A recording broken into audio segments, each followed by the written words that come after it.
Good evening, everyone. I'm Laura Ingraham. This is the Ingraham Angle. Thank you, as always, for joining us. Now, if you have been checking your 401k, maybe obsessively, over the last few days, it's understandable that the steep decline has you worried. The market slide is real, but it is also temporary. And the people I trust are right when they urge you to hang tight, do not panic sell. But of course, the Democrats, who we know are incapable of raising the standard of living of middle-class Americans, their only response is to fuel the panic. We've seen close to 8 or 9% of the stock market drop. That means a lot of people's retirement plans are going out the window. It's a bloodbath in the markets again today. For families, for small businesses, for small farmers in my state, this is devastating. And of course, they were quick to dismiss at the same time that gangbusters job number that came out today, which beat expectations at 228,000 jobs created in March. Remember, that's without the tax cut that's coming. But I'm here tonight to tell you, when you hear the usual suspects predict the worst or claim that Trump's approach is ruinous, well, remember this.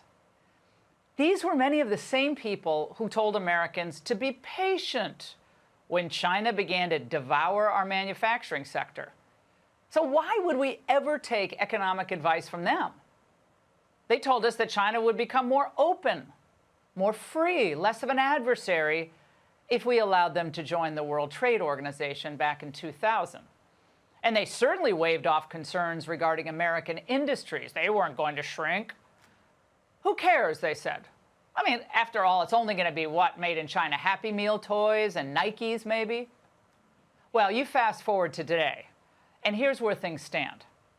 America has gone from being the dominant exporter of steel to number 4 in exporters behind China, Canada, and others.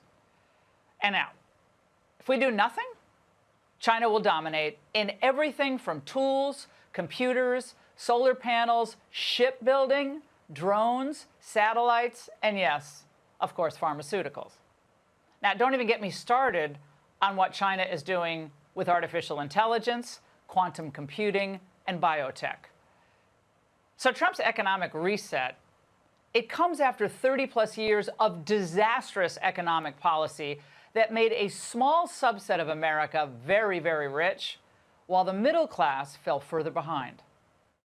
Nobody was crying these crocodile tears when they were closing the Mound Road engine plant that Chrysler had in Macomb County, or the Romeo engine plant in Romeo, Michigan. Now that we're trying to bring these products back, these components and these vehicles back to the United States, all of a sudden, all the so-called experts are saying it's going to plunge us into recession and be terrible for the economy. If they're crying, I think we're doing something right. As for the Republicans who are giving up on Trump's policies after 2 days, be careful who your anti-tariff bedfellows are. It's the first time we have seen some Republicans buck Donald Trump. They've all too often gone along with him, even when they know his policies are dead wrong. So I welcome it, and I hope it could pass. It's a bipartisan bill, and it shows you how bad these tariffs are when even Republicans, who have been so afraid to break with Trump, some of the leading Republicans are. And anyway, that dinosaur, he gives us a really bad case of whiplash on the tariffs issue. My views on trade are probably closer to President Trump's than they were to President Obama's or President Bush's. I think our trade laws have hurt working people. The tariffs, if they wanted to do something about autos, should have been much more pinpointed and isolated than this massive assault on American families, all to help the billionaires. Yeah. At one point today, it was so weird, he just started reading on live TV. How worried are you that all of this could push the U.S. economy into a recession?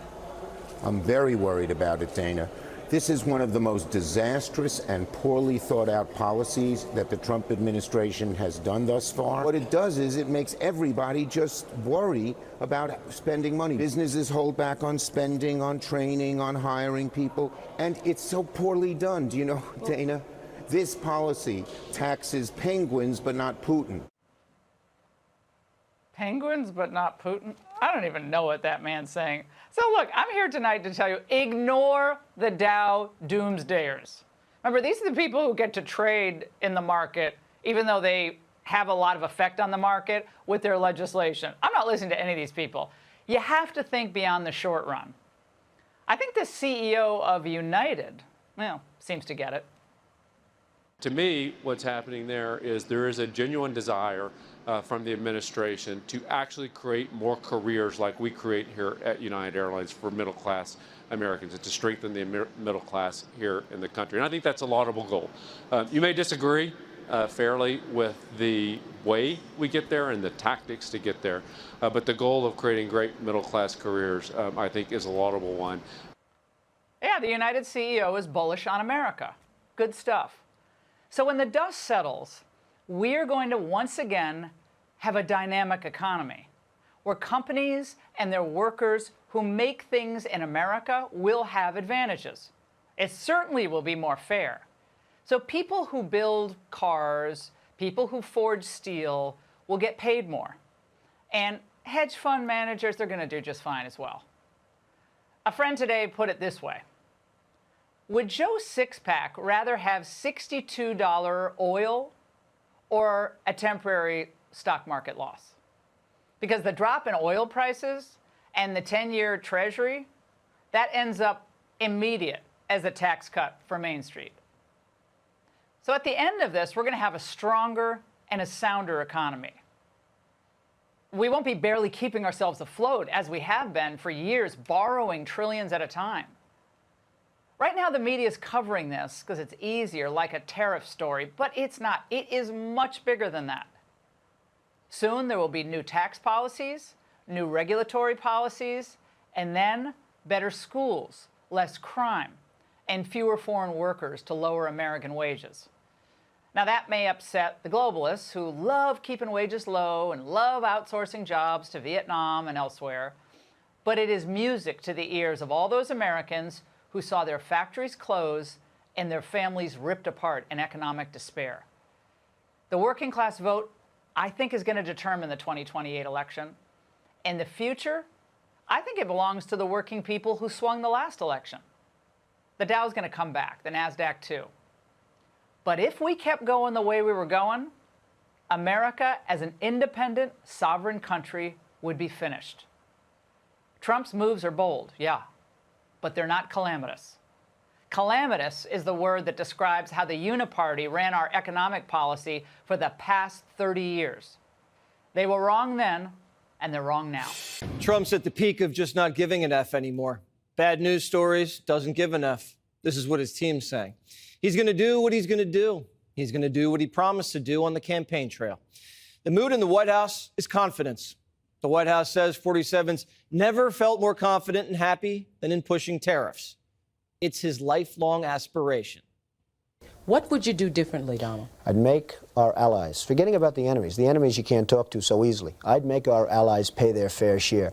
We're a debtor nation. Something's going to happen over the next number of years with this country, because you can't keep going on losing $200 billion, and yet we let Japan come in and dump everything right into our markets and everything. It's not free trade. If you ever go to Japan right now and try to sell something, forget about it, Oprah. Just forget about it. It's almost impossible. They don't have laws against it. They just make it impossible.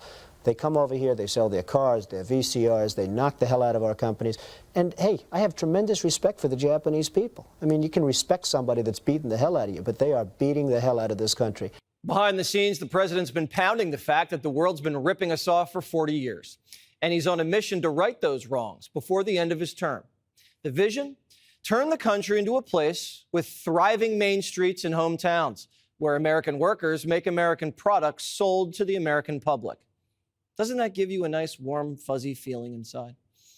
And he wants to make it easier for people to start families, afford homes, and go to college. These tariffs are for the children. The great American president did the same thing just over 100 years ago.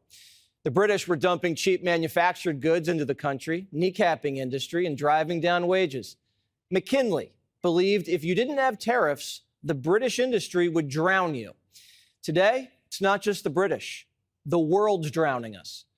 The president's mentality is, if you want access to the greatest market in the world, the American market, you're going to have to pay up, kind of like a real estate fee, and thinks we're suckers not to be charging people. But Wall Street thinks they're the suckers.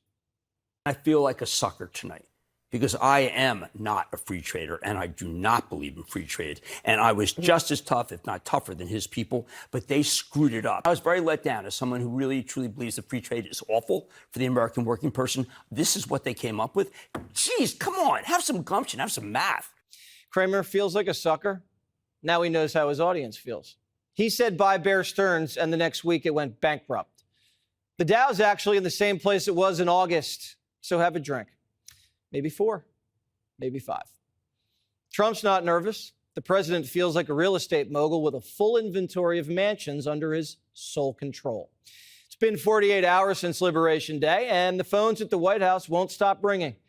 Vietnam called today. They tariff our product at a rate of 90%. You can't even find an American-made product in Vietnam unless it's an old landmine. Nam says they're ready to drop their tariffs from 90 to 0. 58,000 Americans died there. We should be able to sell them Chevys. Argentina wants to go down to 0% too. Their president, he's the guy that gave Elon the chainsaw. He says friends will be friends. India's cutting a trade agreement in the coming days. That's over 1 billion customers our companies will get access to. South Korea is going all out to get a good deal.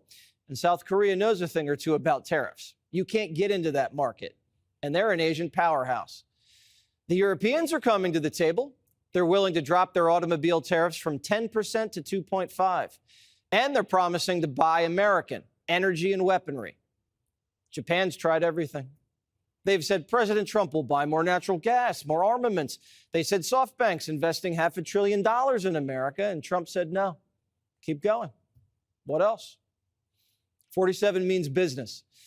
And the last one to negotiate loses. China, in a big huff, retaliated and jacked up tariffs on us. Trump says, quote, China played it wrong. They panicked. The one thing they cannot afford to do. How many things in China say made in America? And how many things here say made in China? Now do you get it? The White House is holding all the cards. And who are the ones crying? Foreign countries and American multinationals who ship jobs and factories to those same foreign countries. Nobody was crying these crocodile tears when they were closing the Mound Road engine plant that Chrysler had in Macomb County, or the Romeo engine plant in Romeo, Michigan in Macomb County. But all of a sudden, now that we're trying to bring these products back, these components and these vehicles back to the United States, all of a sudden, all the so-called experts are saying it's going to plunge us into recession and be terrible for the economy. Yeah. So thank God. If they're crying, I think we're doing something right. Chrysler, Jeep, and Ford aren't going to raise car prices, they said. They're actually going to give American buyers a discount. Toyota says they're not going to raise prices. And Nissan is beeping up SUV production in Tennessee. That came just hours after GM shifted their truck manufacturing back to Indiana. Barack said he didn't have a magic wand to bring jobs back. Well, Trump just waved his wand around, and 228,000 jobs appeared in March. We blew it out of the water. Even all the economists that looked at this thought we were going to have a depressed jobs report, and we didn't. So that's a testament to the president, the economic output that he is doing. Look at the Rose Garden that we had the other day. Who was in the audience? It was all the American workers. We had our Teamsters there. We had our United Auto Workers there. We're seeing those investments pay off, and I would expect that to continue. Biden was hemorrhaging manufacturing jobs on his way out. Trump hit the brakes, then hit the gas. Look at those jobs coming back. It's not just manufacturing. The ranchers, farmers, and fishermen love it. Our egg sector gets decimated by other countries tariffing our beef imports, our shrimp, our catfish. They tariff us at up to 50% of our exported ag products and then dump mass-produced ag products into our market, severely harming our farmers and our ranchers. And welcome to Hannity. And tonight, another big show. Coming up, huge economic numbers as results pour in from President Trump and his reciprocal tariffs. A new poll showing that Chucky Schumer is about to be dethroned by AOC. Been telling you, the real leader of the Democratic Party. Also, Dr. Oz just confirmed will be here for his first TV interview since joining the Trump administration. And we are going to show you, by far, the best political pranks from the creator of the Note Boys, Kyle Forgard. Take a look at your screen. You see this woman right here? Take a look at her. She's voicing her support for illegal immigration. What happens next? I promise you, you will laugh so hard you'll have tears in your eyes. Anyway, Kyle will give us his thoughts on why President Trump continues to surge in popularity among young Americans. Donald Trump went on their podcast. I was on it yesterday. Anyway, last but certainly not least, the great Jimmy Fallon will join us to wrap up this week's other news, including a fresh word salad from Kamala Harris, who has reemerged to root against Donald Trump and cheer for economic suffering for hardworking men and women. What a shock. Take a look. We are seeing organizations stay quiet. We are seeing those who are capitulating to clearly unconstitutional threats. And these are the things that we are witnessing each day in these last few months in our country. And it understandably creates a great sense of fear. Because, you know, there were many things that we knew would happen. Many things. I'm not here, so I told you so. Wow. Could you imagine 4 years of that? I want to take a moment and thank every American that voted for Donald Trump, because you prevented this country from having 4 years of that. Now, let's be very clear. After a really humiliating loss for her, Kamala Harris is actively rooting, what, for American suffering? She doesn't want Donald Trump to succeed. She doesn't want Americans to have a better life. I thought Democrats cared about working men and women. Just talk. You know, she just wants to feel better about herself. And she's not the only one. Barack Hussein Obama, back in the news, chiming in and calling for collective sacrifice. Sounds like Jimmy Carter. Take a look. It has been easy during most of our lifetimes to say you are progressive, or say you are for social justice, or say you're for free speech, and not have to pay a price for it. And now we're at one of those moments where, you know what, it's not enough just to say you're for something. You may actually have to do something and possibly sacrifice a little bit. Excuse me, the people that want to silence, and the people that want to cancel, and the people that boycott, and the people that are woke, and the word police, that would be his party. In other words, but if you listen to Obama, he too is rooting for Americans to suffer so that he can finally get Trump once and for all. Of course, Obama won't experience any suffering himself. He has his many multiple mansions all across the country in places like beautiful Martha's Vineyard. He gets to hobnob with arrogant, rich, and famous jackasses like his buddy and loser jackass George Clooney, and we have a message for him later in the show. Now, for Obama, one big political game. Doesn't really care about the quality of your life, the suffering you had the last 4 years. He remains silent about the lies on immigration, the biggest national security threat in our lifetime. And you know he just wants to say anything to trash Donald Trump, because not only did Kamala lose, he stood up for Kamala, and Kamala lost. For example, here's what he said about Trump's reciprocal tariffs. Take a look. I don't think what we just witnessed in terms of economic policy and tariffs is going to be good for America. But let's go back a few years ago. He said the complete opposite, and we've got the tape. Take a look. We can't keep passing unfair trade deals like NAFTA that put special interests over workers' interests. Well, I want to be very clear. I don't think NAFTA has been good for America, and I never have. I didn't just start criticizing unfair trade deals like NAFTA because I started running for office. I'm doing it because I've seen what happens to a community when the factory closes down and jobs move overseas. It's also proper for advanced economies like the United States to insist on reciprocity from nations like China that are no longer solely poor countries, to make sure that they're providing access to their markets and that they stop taking intellectual property and hacking our servers. Oh, top Democrats have always been championing reciprocal tariffs. Oh, that is until this Tuesday, Liberation Day, when Donald Trump announced his plan to actually put it into action. The exact same tariffs that they are on record supporting. Take a look.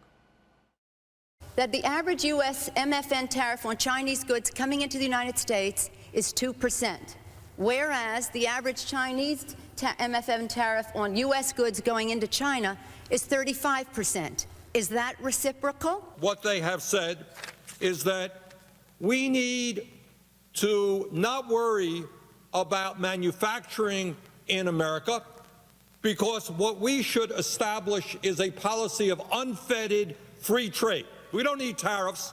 What we need is to allow corporate America the freedom to throw American workers out on the street.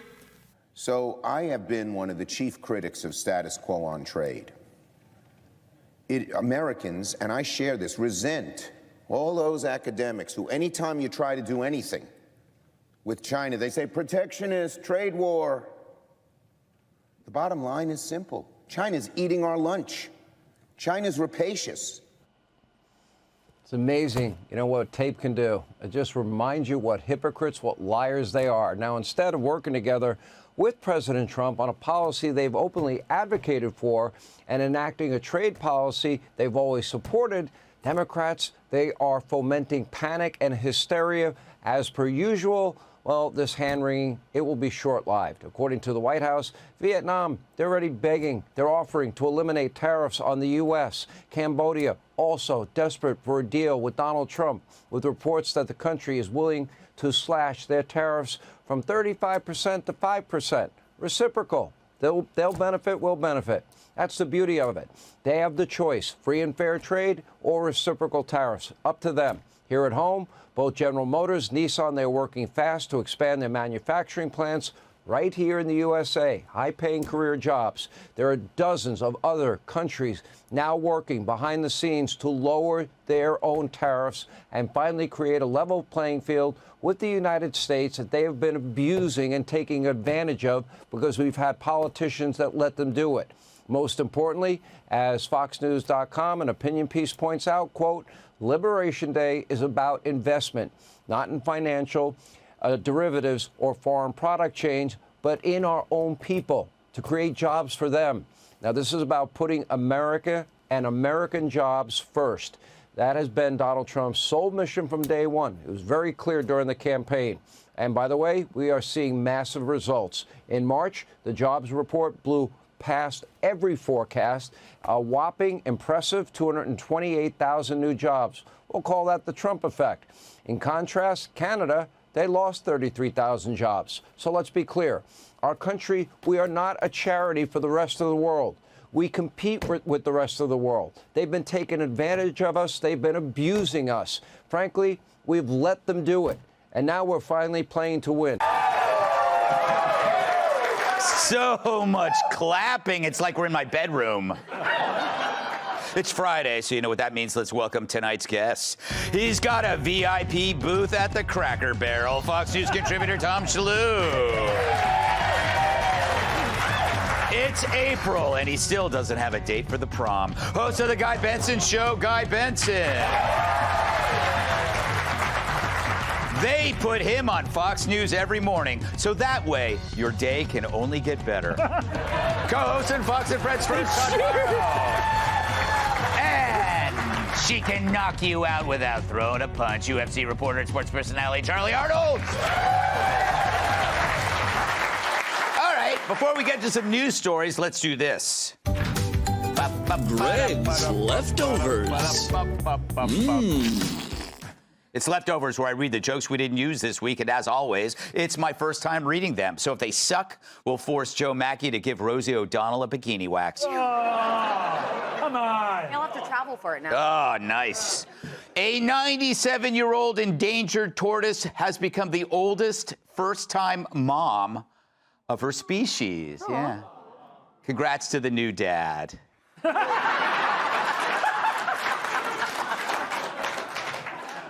Donald Trump revealed a $5 million gold card with his face on it. Nancy Pelosi wants one of her own since her face is already made of plastic. CNN contributor Eli Mistel, or whatever, said he opposes sending gang members to foreign countries. And he's doing his part by hiding 4 of them in his hair. A nationwide anti-Trump protest is scheduled for this Saturday. They're calling it the Hands Off March.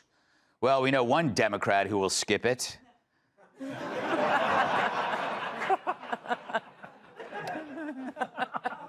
Pete Hegseth has set equal standards for men and women in the armed services. The women will have to do 50 push-ups in 1 minute, and men will have to guess why the women are mad at them.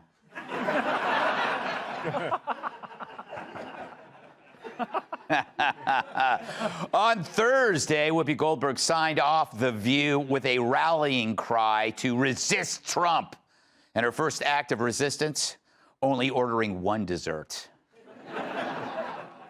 Goldberg also claims she worries that Trump will deport her, but she can rest for now since all large cranes are made overseas. A married Army lieutenant and DEI specialist has been posting gay porn videos of himself. The worst part? The links expired.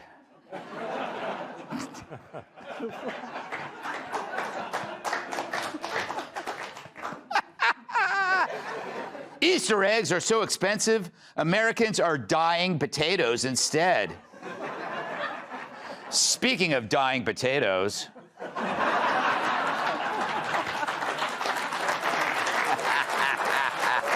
yeah.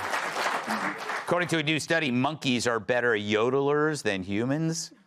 This is from the Journal of Who Gives Thanks to a surge of cops in the system, New York City subway crime has dipped below pre-pandemic levels.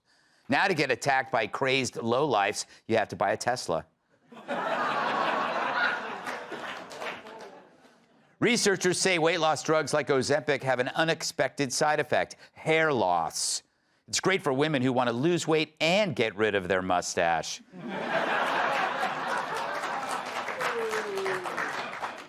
An old clip surfaced of Jasmine Crockett disparaging Byron Donalds for marrying a white woman. But she did give props to Ilhan Omar for marrying a brother.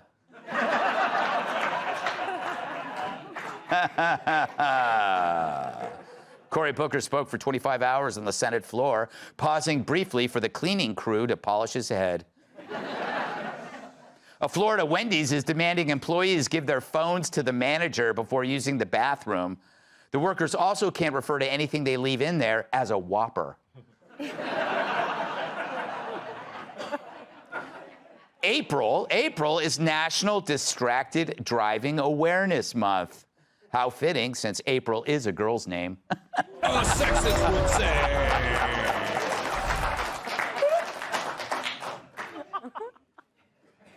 An Alaska Airlines flight was forced to land after a strong odor was detected in the cockpit. Well, guess who got his pilot's license?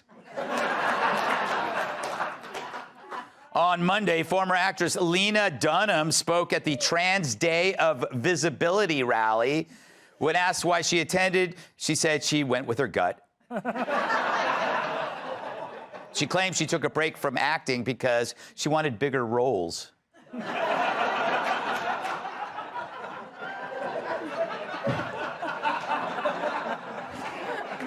And finally, Elon Musk has agreed to do this show, Gutfeld.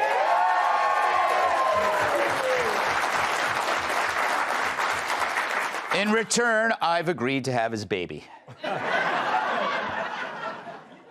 Let's do a monologue. On Thursday, Trump unveiled his $5 million gold card. And he put his signature touch on it, his face. You know what that card is? Gold card. It's the gold card. The Trump card, gold card. Who's the first buyer? Me. I don't know, but I'm the first buyer. It'll be out in about less than 2 weeks, probably. Pretty exciting, right? You ready for some questions? Anybody want to buy one? Sign me up. I do. But it's amazing. He's literally selling something for $5 million that didn't exist before. And yet he's already made billions off it. Hey, Commerce Secretary, how many did you sell yesterday? 1,000? Yesterday, I sold 1,000. Oh, you did? If you have a green card, which used to be a green card, now gold card, you're a permanent resident of America. They're going to have the right to be in America. They pay $5 million, and they have the right to be in America. Yeah. As long as they're good people. And they're vetted. And they can't break the law. We can always take it away if they're like evil or mean or bad or something. Not mean, but if they do something horrible, you can take it away. Amazing. Trump created something that costs nothing, that didn't exist before, that can then be sold, but also taken away. It's a win-win. Like when my racehorse wins and then I eat it. But this is like a lot of Trump policies. It starts with a big idea that creates an asset out of thin air, like acquiring Greenland or Canada becoming the 51st state, now the tariffs. It's the first volley in a negotiation that brings attention to our concerns. And people way smarter than me, there's almost 4 of them, they get it. Listen to this prediction on tariffs from former Commerce Secretary Carlos Gutierrez. I would assume that this will not be in place in a month, 2 months, definitely not in the back half of the year. So I'm in the camp that this is the beginning of a big negotiation. It's not only about bringing production back, but it's also about market access. See, Carlos is predicting that countries will rush to be part of this, just like the cast of The View when they hear that sound of an ice cream truck. Already, Israel and Vietnam are canceling or reducing tariffs on U.S. products. Switzerland has eliminated industrial tariffs. And it's not just countries either. Car companies are racing to reshore production. GM's expanding its Indiana plant. Trump is making American car companies American again. And he hasn't spent a dime in subsidies to do it. He's negotiating using an asset that wasn't there before. He'll threaten a move like making Canada a state, pretending he's serious. You know, single men do this all the time when they talk about marriage with their longtime girlfriends. So does he really want Canada as a 51st state? Who knows? That's the point. But what we do know, Canada is suddenly cracking down on fentanyl smuggling, and they're willing to take back Seth Rogen. So you keep them off balance so you can make the deals on your terms. Makes me wonder, will the markets boom? The markets are going to boom, the stock is going to boom, the country is going to boom, and the rest of the world wants to see, is there any way they can make a deal? I think it's going to be unbelievable. So you see what Trump's doing. Create the big idea, watch what happens, reap the rewards. Trump eyes Greenland, suddenly Denmark takes defense seriously. Trump suggests leaving NATO, they start taking their own defense seriously. Trump threatens to retake the Panama Canal, suddenly they're looking to sell operations to an American company. I'm sorry, Panamac Anal. But you see, actions get reactions. Compare that to Cory Booker's 25-hour freak out on the Senate floor, flailing his arms like a car dealership tube man with an air leak. It's the difference between action and acting. When you take action like tariffs, people take you seriously. They begin negotiating amongst themselves before they even negotiate with you. You create an asset that they have to come to terms with based on a concern that you have. That's action. Booker is the opposite. Instead of drawing attention to a concern, it's about him. And anytime you place emphasis on the self, you're less likely to act at all. Worse, you drive yourself crazy. Research shows the more you self-obsess, the more you suffer from mental illness. Maybe that's why their party is a crap show and why all the Dems seem to have crazy eyes. Identity politics and elevation of the self to a point that it imposes demands on strangers has created a mob of really messed up people. Meanwhile, Trump creates uncertainty through action that has allies and enemies both moving in America's direction, even before the sit-downs begin. Uncertainty is a negotiation tool even before the negotiation starts. Of course, that uncertainty now is the story for the media, as they feign panic and outraged. But don't listen to them. Hell, they never listen to us. Hey, Sean Hannity here. Hey, click here to subscribe to Fox News YouTube page and catch our hottest interviews and most compelling analysis. You will not get it anywhere else.